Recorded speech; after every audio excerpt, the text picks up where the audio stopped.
సమయంలో దేవజనులు సామాన్య గారు వర్తమానాన్ని అందించడానికి వస్తుంది. అతను చెప్పబడుతూ ప్రేమపూర్వకంగా ఆహ్వానాలు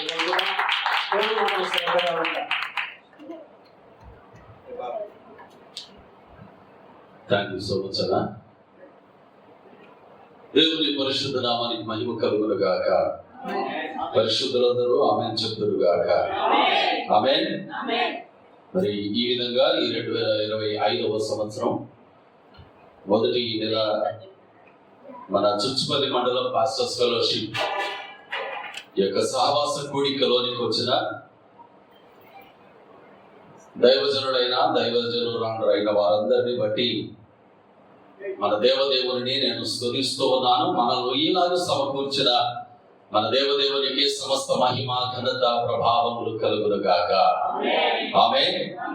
మరి ఇటు సమయాన్ని నాకు దేవుని వాక్యోపదేశం కొరకు నియమించిన నా తండ్రి అయిన దేవునికి నేను కృతజ్ఞుడనని ఆయనను స్తుతిస్తూ ఈ సమయాన్ని ఇచ్చినటువంటి దైవజనుడు మన చుచ్చుపల్లి మండలం పాస్టర్స్ ఫెలోషిప్ ప్రెసిడెంట్ గారైన రెవరెండ్ జె థామస్ అయ్య గారికి నా యొక్క వందనాలను తెలియజేస్తున్నాను. అదేవిధంగా జాయింట్ సెక్రటరీ గారిగా ఉన్న దైవజనుడు రెవరెండ్ టి రవణ గారికి నా యొక్క వందనాలను తెలియజేస్తున్నాను. ట్రెజరర్ గా ఉన్నటువంటి దైవజనుడు రెవరెండ్ యోహాన్ గారికి నా యొక్క వందనాలను తెలియజేస్తున్నాను. మరి చేరి వచ్చినటువంటి దైవజనులందరికీ నా యొక్క ప్రేమపూర్వకమైన వందనాలు క్రీస్తు పేరిట తెలియజేస్తూ ఉన్నాను. దేవుడు మనలను, మన కుటుంబాలను, మన పరిచరణను తన ఉన్నతమైన ప్రణాళిక చొప్పున ఆశీర్వదించి వర్ధిల్ల చేయును గాక. ఈ నూతన సంవత్సరములో నూతనమైన ద్వారములు, ఆశీర్వాదపు మేలులు దేవుడు మన కుటుంబాలకు, మన పరిచర్యలకు తెరిచి దీవించి వర్ధిల్ల చేయును గాక. ఆమేన్. మీ అందరికీ నూతన సంవత్సర శుభాకాంక్షలు. నిశ్చయంగా క్రీస్తు కృప మనందరికీ ఈ సంవత్సరం అంతా కూడా తోడై ఉండును గాక. ఆమేన్.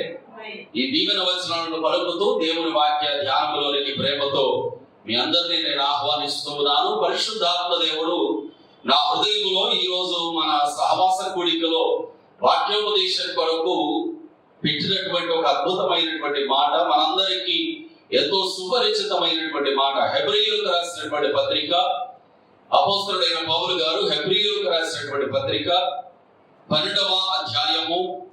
బైబిల్స్ తెరిచి చూద్దాము. హెబ్రీయులకు రాసినటువంటి పత్రిక 12వ అధ్యాయము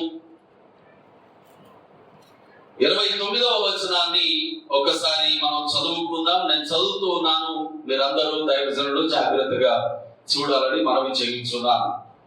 అందువలన మనము నిశ్చలమైన రాజ్యమును పొంది దైవ కృప కలిగి ఉందాము. ఆ కృప కలిగి వినయ భయభక్తులతో దేవునికి ప్రీతికరమైన సేవ చేయుదాము. ఎలయనగా మన దేవుడు దహించు అగ్ని అయి ఉన్నాడు.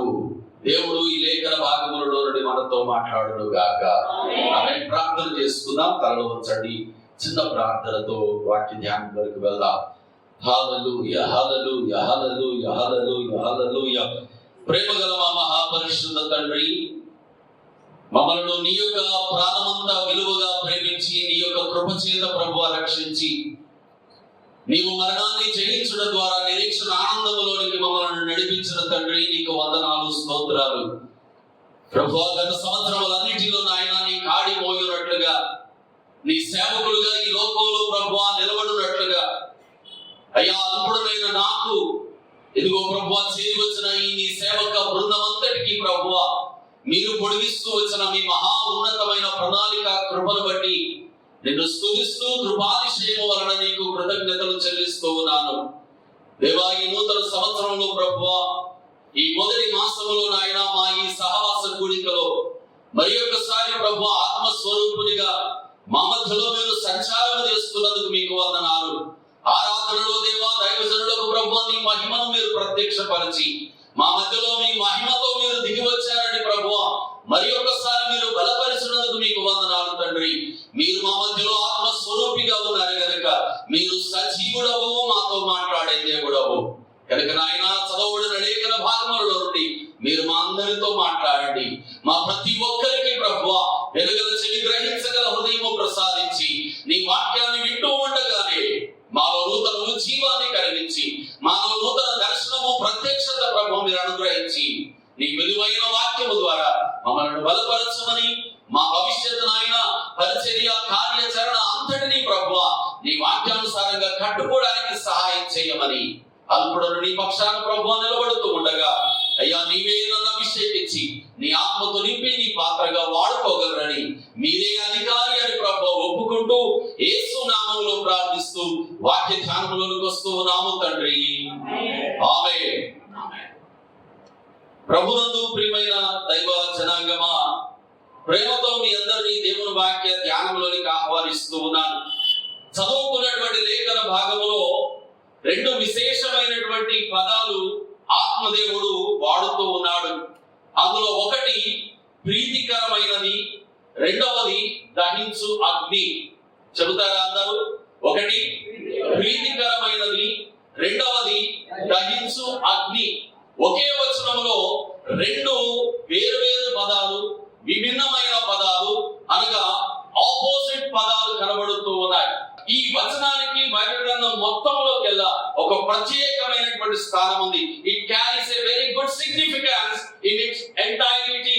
దానిలో ఉన్నటువంటి సమస్తములో కూడా ఈ వచన భాగం ఒక ప్రత్యేకతను కలిగి ఉంది.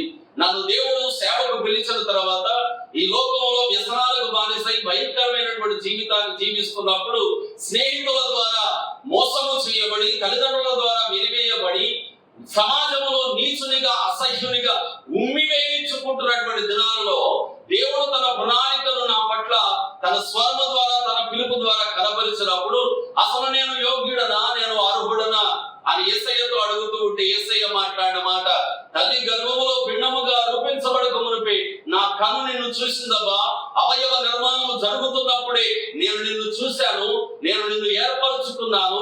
నిర్గమకాండం 13వ అధ్యాయంలో మోషే గారి ద్వారా నేను మాట్లాడిన మాట ప్రకారం జ్యేష్ఠత్వము నాది, నీ తల్లి గర్భములో జ్యేష్ఠునిగా ఉంచింది నేను, నిన్ను నిర్మించింది నేను, నిన్ను ఈ లోకంలోకి తీసుకొచ్చింది నేను. కనుక ఈ రోజైనా నీ మూర్ఖత్వాన్ని విడిచిపెట్టి, నీకున్నటువంటి వ్యసనాలను విడిచిపెట్టి, లోక సంబంధమైనటువంటి వ్యవహారాలను విడిచిపెట్టి నన్ను నీవు అంగీకరించగలిగితే నేను నిన్ను వాడుకుంటాను అని దేవుడు తన స్వరము ద్వారా పిలిచాడు. ఆ స్వరమునకు లోబడి, అవునా ప్రభువా, అయితే నీకు లోబడుతున్నాను అని దేవునికి మాట ఇచ్చాను. లోబడడం అంటే ఏంటో తెలియదు, సేవ చేయడం అంటే ఏంటో తెలియదు, వాక్యం చదవడం అంటే ఏంటో తెలియదు, దేవుని కొరకు ఎలాగ నిలబడాలో తెలియదు ప్రియులరా. అలాంటి అయోగ్యతలో, అయోమయంలో, అజ్ఞానిగా, బలహీనునిగా ఉన్నటువంటి నన్ను క్రమక్రమముగా దేవుడు అనేక రకాలైనటువంటి అనుభవాలు కూడా నడిపిస్తూ తన సేవ ఎలాగ చేయాలి, వాక్యాన్ని ఎలాగ చదవాలి, సేవకుడు అంటే ఎవరు, దేవుని యొక్క సువార్త ఎలాగ ప్రకటించాలి, దేవుని వాక్యాన్ని ఎలాగ విశ్లేషించాలి అనే అనేకమైనటువంటి అంశములు దేవుడు నేర్పిస్తూ ఒక సేవకునిగా లోకం ఎదుట కనబడడానికి దేవుడు నాకు సహాయం చేశాడు. దేవునికే మహిమ కలుగును గాక. హల్లెలూయా. ఇలాగ సహాయం చేసినటువంటి దేవుడు, సేవకునిగా తయారు చేసిన దేవుడు నాకు చెప్పినటువంటి ఒక ప్రామాణికమైనటువంటి మాట ఏంటో చెప్పనా, నేను నాకు ప్రీతికరమైన సేవ నువ్వు చేస్తే నేను దహించు అగ్నిగా ఒక రోజు రాబోతూ ఉన్నాను. ఆ రోజు నా అగ్ని నీ సేవను దహించినప్పుడు నీ సేవ నాకు ఇష్టమైనదైతే నిలబడుతుంది, నువ్వు మెప్పు పొందుకుంటావు. కాబట్టి జాగ్రత్తగా కాపాడుకోవాలని దేవుడు సెలవిచ్చాడు. దేవునికి మహిమ కలుగును గాక. హల్లెలూయా. కాబట్టి దేవుడు పిలిచిన దినం మొదలుకొని ఈ రోజు వరకు ఎన్నో సభలు ఏర్పాటు చేశాను, ఎన్నో సభల్లో వాక్యం చెప్పడానికి వెళ్ళాను, ఆయా స్థలాల్లో స్వార్థ ప్రకటించాను, సంఘాలు కట్టాను, సేవకులను తయారు చేశాను, బైబిల్ ట్రైనింగ్స్ ఇచ్చాను, అభిషేకాలు ఇచ్చాను, తరబీదులు ఇచ్చాను, సేవకులను నిలబెట్టాను. కానీ ఎక్కడ ఏ పరిచర్య జరిగినా నా పరిచర్యకు ఉండేటటువంటి ట్యాగ్ లైన్ ఏంటో తెలుసా? దేవునికి ప్రీతికరమైన సేవ చేయుదుము, ఎలయనగా మన దేవుడు దహించు అగ్ని అయి ఉన్నాడు. ఇదే నా పరిచర్యకు ఒక ప్రామాణికంగా దేవుడు నిలబెట్టినటువంటి మాట.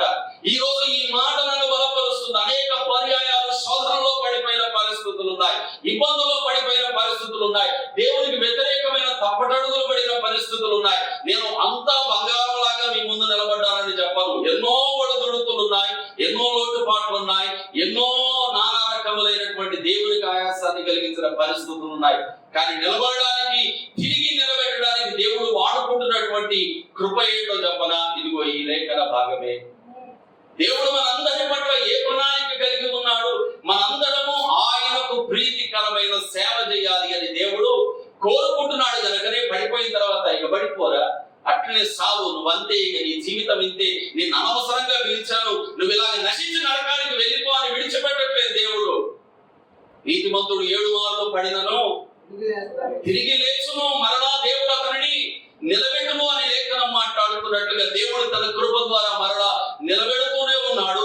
మరలా తన సేవకులుగా మనందరినీ లోకంలో వాడుకుంటూనే ఉన్నాడు. ఎవరి దగ్గరికి మనం వెళ్ళినా మన ముందు అందరూ ప్రైజ్ లార్డ్ పాస్టర్ గారు అని అంటారు తప్ప రే వచ్చావా అని ఎవరు అన్నారు. ఎందుకు?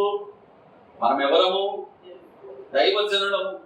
చివరికి దేవుడు మనల్ని వాడుకుంటున్న విధానం చూసి చిన్నప్పటి నుండి మనల్ని అరైపోరే అంటున్న వాడు కూడా అయ్యగారు, పాస్టర్ గారు, సేవకుడు మన ముందు నిలబడి కరెక్ట్ గా మాట్లాడడానికి కూడా భయపడుతూ ఉంటారు. ఈ ఘనతంతా ఎక్కడి నుండి వచ్చింది? ఎవరి ద్వారా వచ్చింది? ఎందుకు వచ్చింది? మనలో ఏమన్నా యోగ్యత ఉందనా? మనమేమన్నా అర్హులమనా? మనమేమన్నా పై నుండి ప్రత్యేకంగా దిగిన వారమనా? కాదు. కేవలం ఆయన కృపను బట్టి ఈ భాగ్యము మనకు దొరికింది ప్రియులారా. ఇప్పుడు ఆయన కృపను బట్టి ఈ భాగ్యం మనకు దొరికితే ఎవరికి నచ్చే సేవ చేయాలి? ఎవరికి నచ్చే సేవ చేయాలండి? ఈ 21వ శతాబ్దంలో దైవజనులుగా మనం ఎన్నో రకాలైన పరిచర్యలు చూస్తున్నాం, ఎన్నో రకాలైన బోధలు బోధించే వారిని చూస్తున్నాం. ఈ రోజు మనందరం నిలిచబెట్టి వరుసగా పర్సనల్ గా మనం మాట్లాడుకొని అడిగితే ఎంతో మంది సేవకులు తమకు నచ్చినటువంటి సేవ చేస్తున్న వారిగానే మనకు కనబడుతున్నారు. కానీ దేవునికి ప్రీతికరమైన సేవ చేద్దాము, దేవుడు మెచ్చుకునే సేవ చేద్దాము, దేవుడు మనకు ర్యాంక్ చేసే సేవ చేద్దామని దేవుని కొరకు సేవ చేసేవాడు చాలా తక్కువైపోయారు పిల్లలు, చాలా తక్కువైపోయారు. దేవునికి ప్రీతికరమైన సేవ చేసే వాళ్ళు అయితే ఎలా ఉంటారో చెప్పరా? ఫిలిప్పీ 1:21 పౌలు గారు అన్నారు, బ్రతుకుట క్రీస్తే చావైతే లాభము అన్నాడు. గలతీయులకు రాసినటువంటి పత్రికలో ఇదే పౌలు గారు అంటారు, నేను క్రీస్తుతో కూడా సిలువ వేయబడి ఉన్నానబ్బా, ఇకను జీవించువాడను నేను కాను, క్రీస్తే నాయనలో జీవించుచున్నాను అన్నాడు. అంటే తనను తాను కంప్లీట్ గా టోటల్ గా యేసు క్రీస్తుకు సరెండర్ చేసేసుకున్నాడు. ఇంకొక దగ్గర అంటాడు, కొరింథీయులకు రాసిన మొదటి పత్రిక 11వ అధ్యాయంలో 1వ వచనం అంటాడు, నేను క్రీస్తుని పోలి నడుచుకొనుచున్న ప్రకారము మీరు నన్ను పోలి నడుచుకోండి అంటాడు. ఫిలిప్పీలకు రాసినటువంటి పత్రిక 3వ అధ్యాయంలో మాట్లాడుతూ అంటాడు, నన్ను దేవుడు ఏ కృప ద్వారా అయితే పిలిచాడో ఆ స్వాస్థ్యం యొక్క బహుమానము పొందుకొనుట కొరకు సమస్తము పెంటతో సమానముగా ఎంచుకొని ముందున్న వాటికై నేను పరుగెత్తుచున్నాను అంటాడు. పౌలు గారిని మన ముందు నిలబెట్టుకొని మనం మాట్లాడాలి అంటే పౌలు గారి గురించి మనం చెబుతాము, ఇతడు దేవునికి ఇష్టమైన సేవ చేశాడు. చెప్పమా?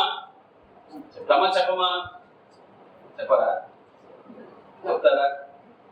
ఖచ్చితంగా చెబుతా. పేతురు గారే చెప్పేశారు. పేతురు గారంటే ఒకరోజు దోషిగా, నేరస్తునిగా ప్రజల ముందు నిలబడుతూ ఉంటే వెళ్ళి పేతురు గారిని గట్టిగా ఖండించాడు పౌలు గారు. మనము అన్యులలో చేరిన యూదులము కాము, నీవు యూదుడవై ఉండి అన్యుల కంటే భయంకరంగా ప్రవర్తిస్తున్నావని పేతురుని ముఖాముఖిగా ఖండించేశాడు పౌలు గారు. కానీ పౌలు గారి ద్వారా ఖండన పొందుకున్న పేతురు గారు పౌలు గారి గురించి ఏ సాక్ష్యం చెబుతాడు? అతడు రాసిన సంగతులు సామాన్యమైన వ్యక్తికి అర్థమే కాదు. అంత గొప్ప సాక్ష్యం కదా. ఈ రోజు ఒక దైవజనుడిగా మనము దేవుని ద్వారా ఎన్నిక చేయబడి పిలువబడుతున్నామంటే మన లక్ష్యము కూడా ఇదే అయి ఉండాలి ప్రియులారా.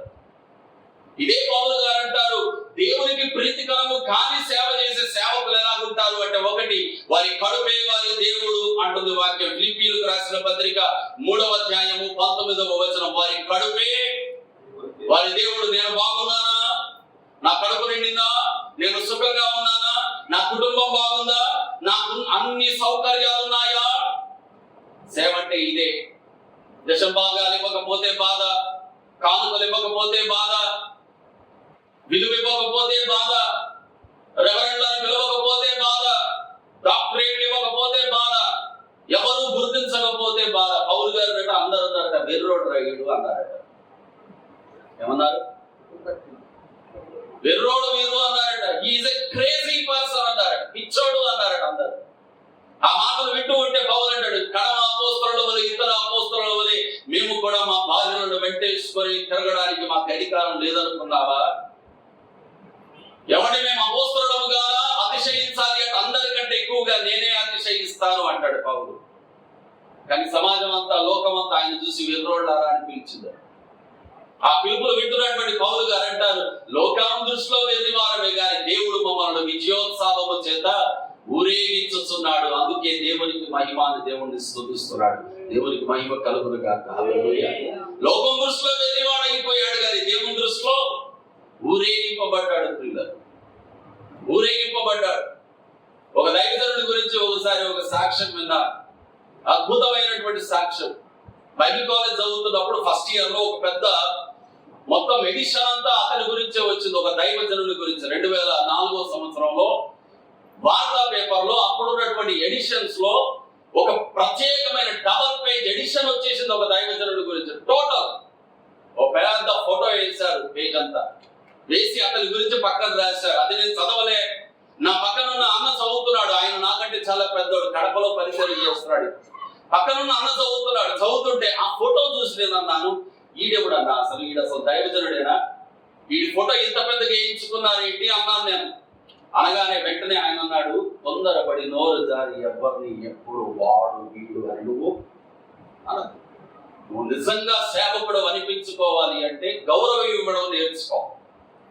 నీకేం తెలిసి గురించి చదువు, ఒకసారి పేపర్ చదువు అని చెప్పి ఆ పేపర్ ఇచ్చాడు. చదివాను పిల్లరా, ఒక్కొక్క పారాగ్రాఫ్ చదువుతుంటే కళ్ళల్లో నీళ్లు ఆగలేదు, గుండెలో దుఃఖం ఆగలేదు. ఎంత అద్భుతమైన పరిచర్య. ఇప్పుడు సంస్థల పేర్లు చెప్పను, ఆ సేవకుడి పేరు చెప్పను, కానీ ఆయన రోడ్డు మీద ఒక పిచ్చి వారిలాగా, అడుక్కునే వారిలాగా తిరుగుతూ ఉంటే యేసుక్రీస్తు యొక్క సువార్త అతని దగ్గరకు రాగా యేసయ్యను పట్టుకున్నాడు. నాకు యేసయ్య కావాలి అని.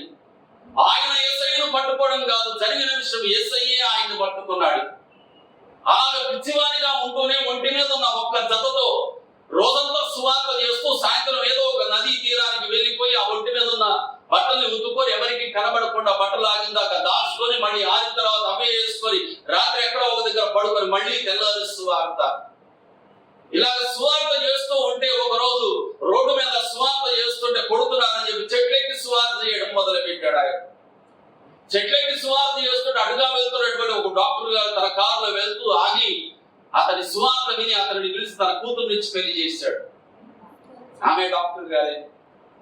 కూతురు నుంచి పెళ్లి చేసిన తర్వాత ఆయన ఒక స్కూల్ స్థాపించాడు, ఒక చిన్న స్కూల్ అనాథ పిల్లలకి స్థాపించి. ఆమె డాక్టర్ చేస్తుంది, ఈయన సువార్త చేస్తున్నారు. ఇద్దరు కలిసి సేవ చేస్తూ ఇలాగ అనాథ పిల్లలకి స్కూల్ ఏర్పాటు చేసి వాళ్ళకి చదువులు నేర్పిస్తూ ఉంటే దేవుడు వాళ్ళని ఆశీర్వదించాడు.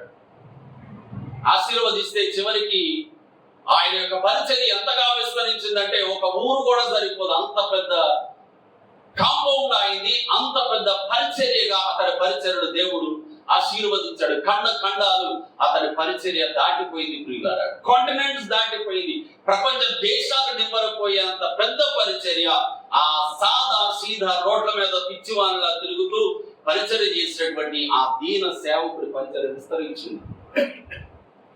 అతని గురించి ఆ ఎడిషన్ లో రాస్తారు, నిజంగా ఇలాంటి వారు మన దేశానికి అవసరం.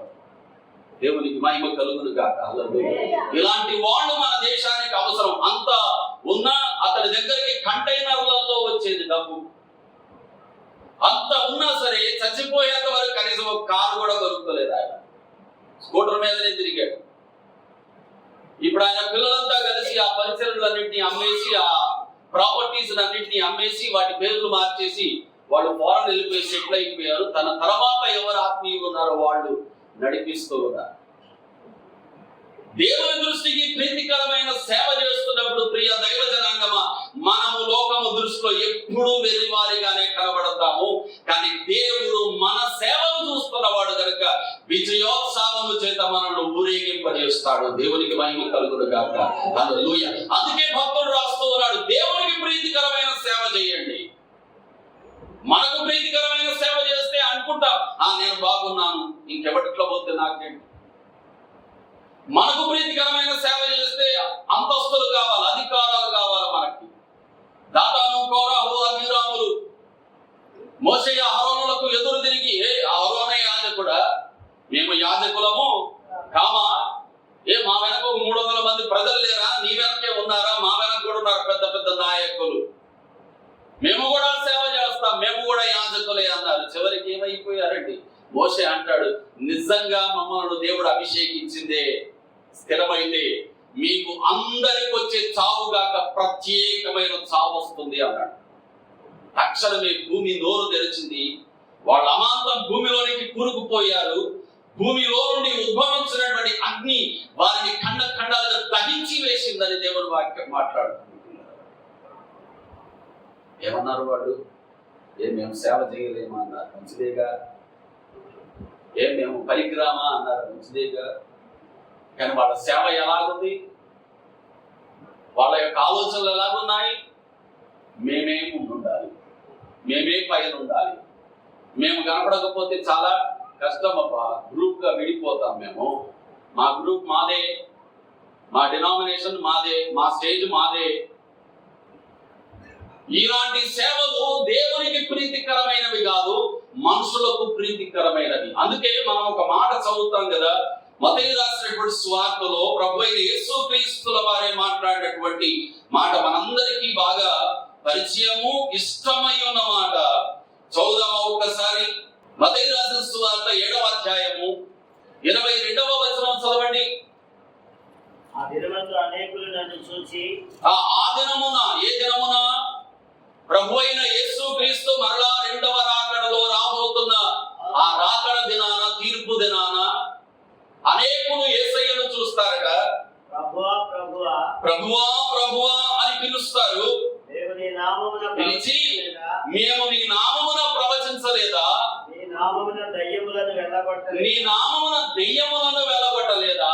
నీ నామమున అనేకమైన అద్భుతములు చేయలేదా? నీ నామమున అనేకమైన అద్భుతములు చేయలేదా అని చెప్పుదురు. అప్పుడు నేను మిమ్మును ఎన్నడను ఎరుగను, నేను మిమ్మును ఎన్నడను ఎరుగనని, నేను నిన్ను ఎన్నడను ఎరుగనని అక్రమము చేయువారులారా నా యొద్ద నుండి పొండని వారితో చెప్పుదునను. దేవునికి మహిమ కలుగును గాక. ఏం చేశారట? 1 ప్రవచించారట, 2 దెయ్యములు వెళ్ళగొట్టారట, 3 అద్భుతాలు చేశారట. ఎవరి నామములో? ఎవరి నామములో? కానీ యేసయ్య ఏమన్నాడు? సరే, దాని సంగతి తర్వాత, అక్రమం సంగతి తర్వాత ఏమన్నాడు? అసలు మీరెవరో నాకు తెలియదు. ఒకసారి ఊహించుకుందాం. యేసయ్య నామములోనే అన్ని ప్రవచనాలా? యేసయ్య నామములోనే అన్ని అద్భుతాలా? యేసయ్య నామములోనే అన్ని సూచక క్రియలు, అన్ని దెయ్యాలు వెళ్ళగొట్టడమా? కానీ చివరికి వచ్చేసరికి నువ్వెవరో నాకు తెలవదబ్బా అని యేసయ్య అనడమా? ఎలా ఉంటుంది పరిస్థితి అసలు? ఒకవేళ ఆ ప్లేస్ లో నేనుంటే, నువ్వుంటే, మన తర్వాత తరాలుంటే ఎంత బాధ. వీళ్ళని ఎందుకన్నాడు యేసయ్య మీరు నాకు తెలియదు అని? చెప్పగలరు ఎవరైనా? నిజంగా యేసయ్యకు తెలియదా? నిజంగా యేసయ్య వాళ్ళని ఎప్పుడు చూడలేదా? నిజంగా యేసయ్య వాళ్ళ దృష్టిలో ఎప్పుడు లేడా? అంటే యేసయ్య చూస్తున్నాడు. కానీ వాళ్ళు వాళ్ళకి ఇష్టమైనట్టుగా సేవ చేస్తూ ఇదే దేవునికి ఇష్టమైన సేవ అనుకున్నారు. ఎందుకు? ప్రవచనం చెబితే 1000 మంది వస్తారండి చర్చ్కి, రారా? ఈరోజు క్రీస్తు సువార్త మహాసభ అంటే 500 మంది కూడా ఉండరు ఆ గ్రౌండ్ లో. ప్రవచన స్వస్థత ఆదరణ ఉజ్జీవ మహాసభ పెట్టండి, గ్రౌండ్ సరిపోదు. వచ్చిన సేవకుడు అనుకుంటాడు, ఆహా ఇంకేంటి, నన్ను మించిన ప్రవక్త ఇంకొకళ్ళు లేరు, నన్ను మించిన అద్భుత కార్యాలు చేసేవాడు లేడు. చివరికి వచ్చేసరికి దేవుడు అంటాడు, నువ్వెవరో నాకు ఆయన మొహమాటం లేనివాడు కదండి, తెలీదు అంటాడు. అంటే యేసయ్యకు ఇష్టమైన సేవ చేస్తే ఎలాగుంటారు అంటే పైనే చెప్పాడు, పిల్లల ప్రభువా ప్రభువా అని నన్ను పిలుచు ప్రతివాడు పరలోక రాజ్యములో ప్రవేశించడు గాని పరలోకమందున నా తండ్రి చిత్త ప్రకారం చేయువాడే దానిలోనికి ప్రవేశించును. దేవునికి మహిమ కలుగును గాక. దేవుని చిత్తానుసారమైన సేవ అలాంటి దేవుని చిత్తానుసారమైన సేవ అంటే ఏంటో అంటారేమో, నేను చెప్పను, నాకు తెలియదు. నిజం, ప్రపంచంలో ఎంత పెద్ద దైవజనుడైనా కానీ పిలిచి కూర్చోబెట్టి నాకు దేవుని చిత్తానుసారమైన సేవ అంటే ఏంటో చెప్పమంటే ఎవ్వడూ చెప్పలేడు. చెప్పాడంటే వాడు అబద్ధీకుడు అని అర్థం. ఎవ్వడూ చెప్పలేడు. ఎందుకో చెప్పనా, నాకు దేవుడు నిర్ణయించినటువంటి సేవ ఏంటో నాతో మాట్లాడతాడు దేవుడు. నీకు దేవుడు నిర్ణయించిన సేవ ఏంటో దేవుడు నీతో మాట్లాడతాడు. ఎవరిని ఎలాగో దేవుడు వాడుకోవాలనుకుంటున్నాడో వారితో దేవుడు దర్శనము ద్వారానో కళ ద్వారానో ఇతరత్ర విషయాల ద్వారానో మాట్లాడి వారికి ఆ సేవను అప్పచెబుతాడు. ఇప్పుడు ఎన్టీ రమణ గారు ఉన్నారు ఇక్కడ. ఆయన అడిగితే ఏమంటారు, తమ్ముడు లేదా ఇక్కడ సువార్త చేశాను తమ్ముడు అంటారు. మొన్న ఏం చేసావని అంటే ఏదో పండుగ పోయాను ప్రార్థన చేసుకున్నాను అంటాడు. అన్న విక్రయ విపాలని ఉన్నారు. అన్నను అడిగితే ఏమంటారు, ఈ రోజు ఖాళీగా ఉన్న తమ్ముడు కాబట్టి ఉపవాసం ఉన్నాను, దేవుని దగ్గర కనిపెడుతున్నాను, మందిరంలో ప్రార్థన చేసుకున్నాను, నా భార్య నా పిల్లలు కలిసి దేవుణ్ణి స్తుతించాం, వాక్యం చెప్పుకుంటూ ఉన్నాను అంటారు. ఏ అన్నా నువ్వు వెండి రవాణాగా ఎందుకు చేయలేదు అంటే ఏమన్నా అర్థం ఉందా? వెండి రవాణా దగ్గరకు వచ్చి నువ్వు విక్రయ విపాలనలాగా ఎందుకు చేయలేదు అంటే ఏమన్నా అర్థం ఉందా? ఎన్టీ రవాణాకి ఇచ్చినటువంటి భారం ఎన్టీ రవాణాదే, విక్రయ విపాలనకి ఇచ్చినటువంటి భారం విక్రయ విపాలనదే. ఇప్పుడు వచ్చి దేవుడు కూడా అడగడు, ఎందుకు బాబు నువ్వు ఎలాగ చేయలేదు, ఎందుకు బాబు నువ్వు ఎలాగ చేయలేదని దేవుడు ఎప్పుడు అడగడు. ఎందుకు? దైవ చిత్తానుసారంగా ఎవరిని ఎలాగ దేవుడు వాడుకుంటాడు అలాగే వాడుకుంటాడు.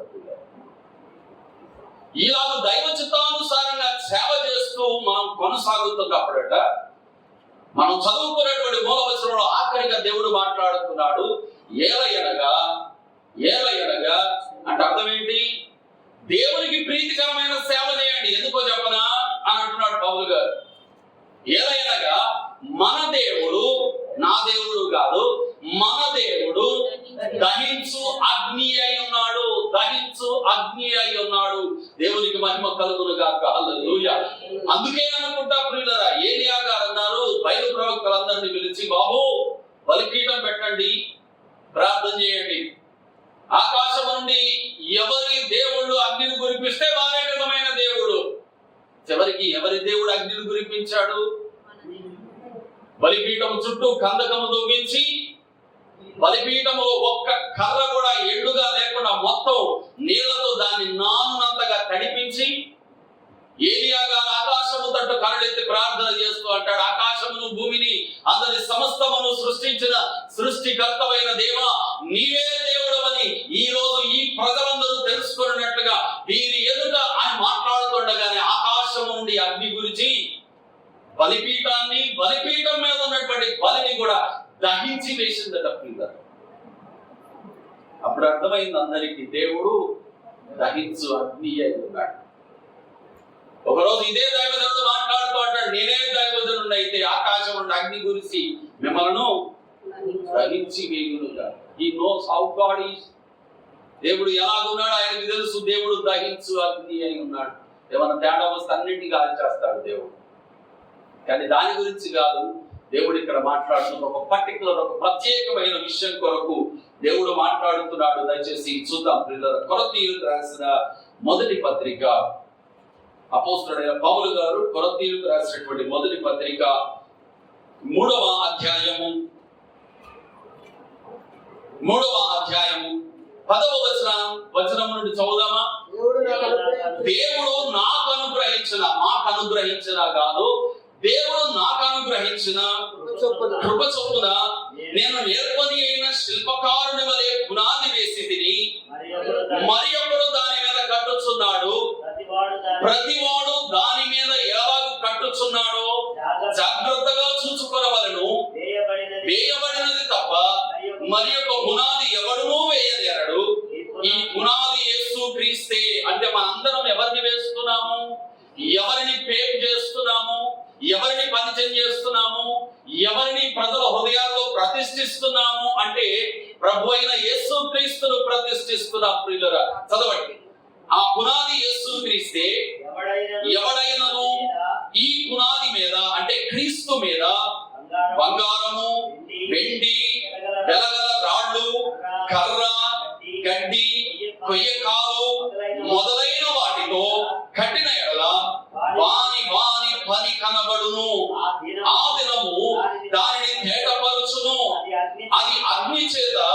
బయలుపరచబడును, మరియు వాని వాని పని ఎట్టిదో దానిని అగ్నియే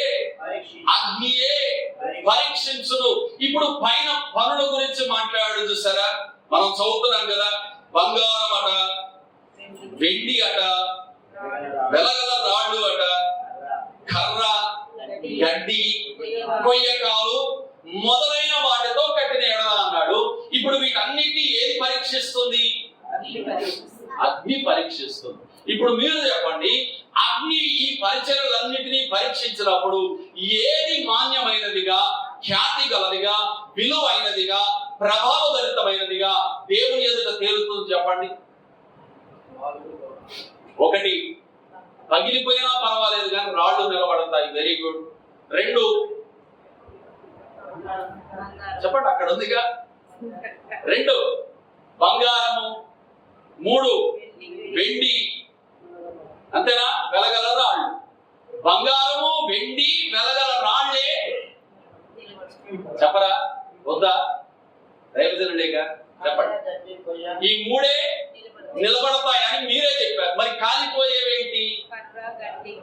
కర్ర, గడ్డి, కొయ్యకాలు. కానీ ఆశ్చర్యం ఏంటో చెప్పనా, ఇలాంటి పరిచర్యలు చేసే వారు కూడా సమాజంలో సేవకులుగానే చలామణిలో ఉన్నారు. ఇప్పుడు చలామణి అవ్వచ్చు, కానీ దేవుడు ఒకరోజు దహించు అగ్నిగా దిగి వచ్చి సమస్తాన్ని కాల్చి వేసినప్పుడు వాని వాని పని కనబడుతుందట. వాని వాని పని కనబడుతుంది. మరి వాని వాని పని కనబడుతున్నప్పుడు మనం ఏం చేయాలి? ఒకరోజు యజమానుల దగ్గరకు వచ్చి పని వాళ్ళు అడుగుతున్నారట, అయ్యా నిన్న మేము గోధుమలు విత్తాము, రాత్రి అపవాది వచ్చాడేమో గురుగులు విత్తాడు, ఇవి మొలకెత్తాయి, కొద్దిగా పెద్దగా అవుతుండేసరికి ఎందుకో తేడాగా కనపడుతున్నాయి, ఈ గురుగుల మొలకలను పీకేయాలా అని అడిగాడు. అప్పుడు యజమాని ఏమన్నాడు? మనందరికీ తెలుసు, చెప్పండి. మీరు గురుగులను పీకే సమయంలో గోధుమలను కూడా ఒకవేళ మీరు పీకేస్తారేమో, వాటిని కలిసి ఎదగనివ్వండి.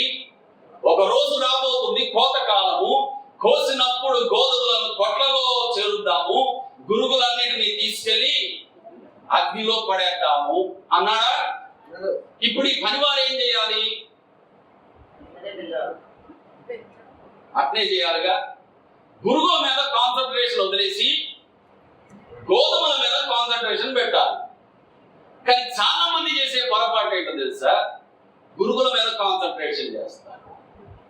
వచ్చే నిందలు, అవమానాలు, ఇబ్బందులు, ఆర్థిక సమస్యలు, అనారోగ్య సమస్యలు, సేవలు ఎదురయ్యేటటువంటి అగ్ని వంటి శ్రమలు, పరీక్షలు, ఇవన్నీ ఒకదాని తర్వాత ఒకటి మన మీదకి వస్తుంటే వాటి మీద టార్గెట్ చేస్తూ ఉంటారు. ఇవి ఎలాగ సాల్వ్ చేసుకోవాలి, ఇది ఎలాగ పరిష్కరించుకోవాలి అని వాటి మీదనే దృష్టి పెట్టినప్పుడు అసలు చేయాల్సినటువంటి పని కూడా తేడా అయిపోతుంది. అందుకే పేతురుని అడిగాడు. నాకు ఆరాధనలో దేవుడు మాట్లాడిన మాట దైవజనుడు ఇమ్మానుయేల్ అలా చెప్పారు, పేతురు నీవు నన్ను ప్రేమిస్తున్నావు. ఏమంటే పేతురు గారి గురించి యేసయ్యకి తెలియదా? 3 అడుగులు ముందే ఉంటాడుగా యేసయ్య ఏదని చెబితే. అలాంటి పేతురు అడుగుతున్నాడు, నీవు నన్ను ప్రేమిస్తున్నావా అంటే యేసయ్య ఏం చూస్తున్నాడు, ఏం కోరుకుంటున్నాడు, ఏమి మన నుండి ఆశిస్తున్నాడు? ఎప్పటికీ ఎల్లప్పుడూ ఆయనను ప్రేమించే వారిగా ఉండాలని ఆశిస్తున్నాడు.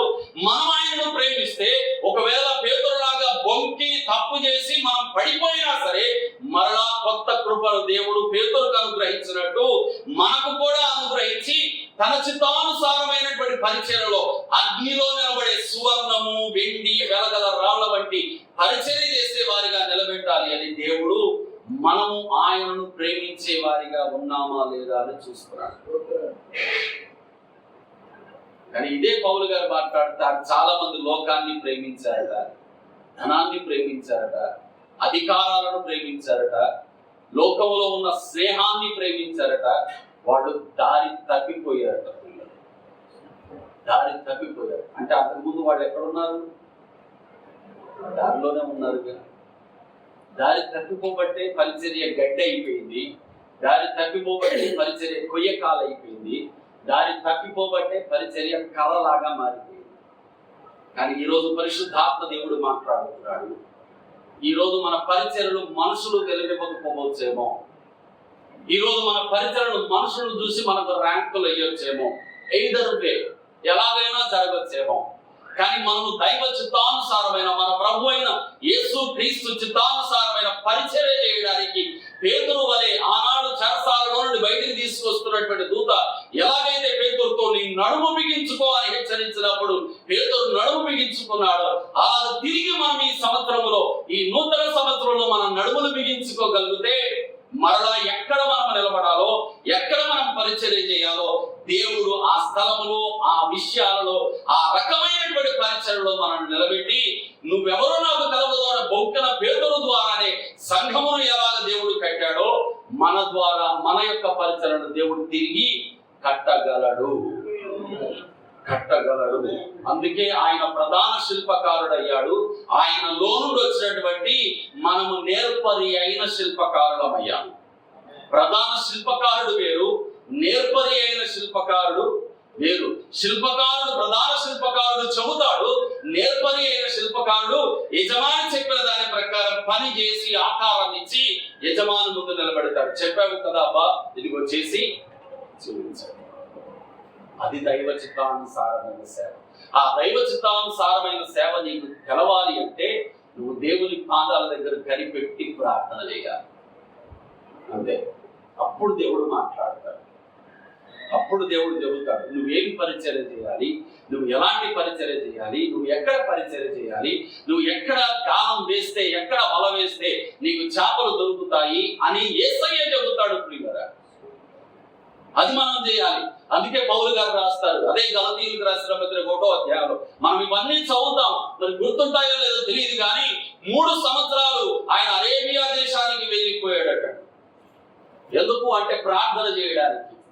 గత కొన్ని సంవత్సరాల క్రితం యెరూషలేములోను, యెరూషలేము చుట్టుపక్కల ప్రాంతాలలో తవ్వకాలు చేస్తూ ఉంటే ప్రత్యేకంగా పౌలు గారు ఏ ఏ ప్రదేశాలు అయితే తిరిగానని రాశాడో ఆ ప్రదేశాలలోనే తవ్వకాలు చేస్తూ ఉంటే ఈ ఆర్కియాలజిస్ట్ కి ఒక పుస్తకం దొరికింది ఒక ఇంట్లో. ఆ పుస్తకం అంతా సగం మాడిపోయిన పుస్తకం లాగా ఉంది. ఆ పుస్తకాన్ని కార్బన్ డేటింగ్ చేసి దాని యొక్క సంవత్సరాన్ని, దాని కాలాన్ని వాళ్ళు పరిశీలన చేసినప్పుడు అది 2000 సంవత్సరాల క్రితం పుస్తకం. అది 2000 సంవత్సరాల క్రితం నాటి పుస్తకం ఒక ఇంట్లో వాళ్ళకు దొరికింది. ఆ పుస్తకాన్ని తెరిచి దాన్ని మంచిగా డిజిటైజ్ చేసి కంప్యూటర్ లో, సూపర్ కంప్యూటర్ లో దానిలో ఉన్నటువంటి ప్రతి పేపర్ ని స్కాన్ చేసి ఆ పేపర్ లో రాయబడినటువంటి విషయాలను చదువుతూ ఉన్నప్పుడు ఆ పుస్తకం ఎవరిదో వారికి అర్థమైంది. ఆ పుస్తకం ఎవరిదో కాదు, పౌలు గారి యొక్క జర్నల్, అంటే పౌలు గారి యొక్క డైరీ ఆ పుస్తకం.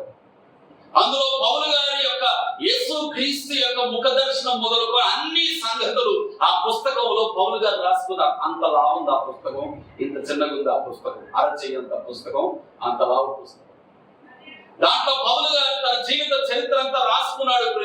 అందులో రాయబడిన సంగతి ఏంటో తెలుసా? గలతీయులకు రాసినటువంటి పత్రికలో పౌలు ఏ అరేబియా దేశం గురించి అయితే ప్రస్తావించాడో ఆ పుస్తకంలో ఆ ప్రస్తావన ఉంది. నన్ను యేసయ్య పిలిచిన తర్వాత నేను అపోస్తలుల దగ్గరకు వెళ్ళలేదు, పెద్దవాళ్ళ దగ్గరకు వెళ్ళలేదు, అధికారుల దగ్గరకు వెళ్ళలేదు. నేను డైరెక్ట్ గా ఒంటరిగా వెళ్ళిపోయాను. 3 సంవత్సరాల పైన నేను వెళ్ళిపోయి నేను యేసయ్య పాదాల దగ్గర ప్రార్థన చేసి నాకు దేవుడిచ్చే పరిచర్య కొరకు నేను కనిపెట్టాను అని రాస్తూ అలాగే కిందికి వచ్చిన తర్వాత ఇంకొక సంగతి రాస్తాడు. ఆ 3 సంవత్సరాల పైచలకు నెలలే కాకుండా మొత్తం 10 సంవత్సరాలు ఉన్నట్లుగా మిగిలిన సంవత్సరాలు కూడా నా స్వజనులు రక్షణ పొందాలి అని నేను దేవుని దగ్గర కనిపెట్టి ప్రార్థన చేస్తూ వచ్చాను అని రాశాడు. అందుకే పౌలు గారి పరిచర్యను మనం ఆలోచిస్తే 14 పత్రికల్లో 2 ప్రాముఖ్యమైన అంశాలు కనపడతాయి. 2 ప్రాముఖ్యమైన అంశాలు. ఒకటి నాకు మీకు చెప్పాను, ఏ విధము చేతనైనను క్రీస్తు ప్రకటింపబడుతున్నాడు, అందుకు నేను సంతోషించుతున్నాను. ధర్మశాస్త్రం ఎరిగిన వారి దగ్గర ధర్మశాస్త్ర ఉపదేశకుడిగా, రోమియుల దగ్గర రోమియునిలాగా, అన్యుని దగ్గర అన్యునిలాగా ఉన్నాను అని స్వార్థ కొరకు అన్ని విధాల వారి దగ్గర అన్ని విధాల వారిగా మారిపోయి యేసయ్య స్వార్థ చేస్తూ పరిగెత్తాడు. ఇకను జీవించువాడు నేను కాను, క్రీస్తే నా యందు జీవించుతున్నాను అన్నాడు. ఇది ఆయన పరిచర్యలో మొట్టమొదటి పునాది రాయి అయితే, రెండవ పునాది రాయి ప్రియులారా రోమీయులకు రాసినటువంటి పత్రిక 9వ అధ్యాయంలో రాస్తాడు, నా స్వజనుల యొక్క రక్షణ నిమిత్తము అవసరమైతే నేను పాపిగా మారిపోవును అని రాస్తాడు. దయచేసి చూద్దామా? రోమీయులకు రాసినటువంటి పత్రిక 9వ అధ్యాయము 3వ వచనాన్ని చదువుదామా? పరిశుద్ధాత్మయందు నా మనస్సాక్షి నాతో కూడా సాక్ష్యం ఇచ్చుచున్నది. సాధ్యమైన ఎడల ఈ మనస్సాక్షి నాతో కూడా సాక్ష్యం ఇచ్చుతున్నది. మీరు అర్థం చేసుకోగలరని నేను నమ్ముతున్నాను. చాలా ఇండెప్త్ మాట మాట్లాడుతున్నాడు ఇక్కడ. ఓకే, సాధ్యమైన ఎడల దేహ సంబంధులైన నా సహోదరుల కొరకు నేను క్రీస్తు నుండి వేరై శాపగ్రస్తుడనై ఉండగోరుదును. దేవునికి మహిమ కలుగును గాక. హల్లెలూయా. ఎంత గొప్ప సమర్పణ కదా! క్రీస్తు నుండి వేరైపోయి శాపగ్రస్తుడు అయిపోతాను. ఎందుకు? నా సొంత ఇంటి వారు, నా స్వజనులు రక్షణ పొందడానికి. మీరు రక్షణ పొందండి చాలు. మీకోసం అవసరమైతే నేను దేవుని నుండి అయినా దూరం అయిపోతాను అంటున్నాడు పౌలు గారు. ఇదంతా ఎలాగ పౌలు గారికి వచ్చింది అంటే ఒకటే మాట కదా, దేవుని చిత్తానుసారమైన సేవ చేయడానికి, దేవుని చిత్తాన్ని స్పష్టంగా తెలుసుకోవడానికి దేవుని పాదాల దగ్గర కనిపెట్టి ప్రార్థన చేశాడు. ఈ 2025వ సంవత్సరంలో ప్రియ దైవ జనాంగమా, మీకు ఎంత అర్థమైందో ఎంత అర్థం కాలేదో నాకు తెలియదు, కానీ దేవుని చిత్తానుసారమైన సేవ మనము చెయ్యకపోతే ఒక రోజు రాబోతూ ఉంది, ఆయన ఎదుట మనం నిలబడినప్పుడు ఆయన మొహమాటం లేకుండా అంటాడు, నీవెవరో నాకు తెలియదు. కనుక ఈ రోజే మన సమయం ఉండగానే, మనకింకా కృప పొడిగించబడుతూ ఉండగానే దేవునికి ప్రీతికరమైన సేవ చేద్దాము. ఎలాగనగా మన దేవుడు దహించు అగ్ని అయి ఉన్నాడు. అలాంటి దేవుని అగ్నిలో నిలబడే సేవ పరిచర్యలు చెయ్యు దైవజనులుగా ఈ చుంచుపల్లి మండలంలో నుండి మనము ఏర్పరచుకున్న మన దేవుడు మనకు సహాయం చేసి అలాంటి అభిషేకం కలిగిన దైవజనులుగా మనము వాడుకొనుగాక. మన పరిచర్యను దేవుడు సువర్ణమయమైన పరిచర్యగా, వెండి వంటి పరిచర్యగా, విలువైన రాళ్ల గల పరిచర్యగా మార్చునుగాక. ఆమేన్. ఇట్టి ఆశీర్వాదము మనకు, మన కుటుంబాలకు, మన పరిచర్యలకు ఈ సంవత్సర కాలం అంతా, మన భవిష్యత్ పరిచర్య కాలం అంతా కలిగి ప్రాప్తించునుగాక. ఆమేన్. చిన్న ప్రార్థన చేసుకుందాం. దయచేసి వచ్చాడు. ప్రేమ గల తండ్రి, మీకు వందనాలు. అవును దేవా, నీ ఎదుట ప్రభువా మేము నిలబడాలి. ఈ రోజు మనుషులు ప్రభువా మమ్మల్ని ఏమని లెక్క కడుతున్నారు మాకు అవసరం, కానీ నీ ఎదుట ప్రభువా ఒకరోజు నిలబడాలి. నీవు మమ్మల్ని ఏమని ప్రభువా లెక్కిస్తావో అదే మా దర్శనం, అదే మా ఆశయం, అదే మా యొక్క లక్ష్యమై ప్రభువా సాగిపోయే సేవకులుగా మా అందరినీ మీరు బలపరచండి.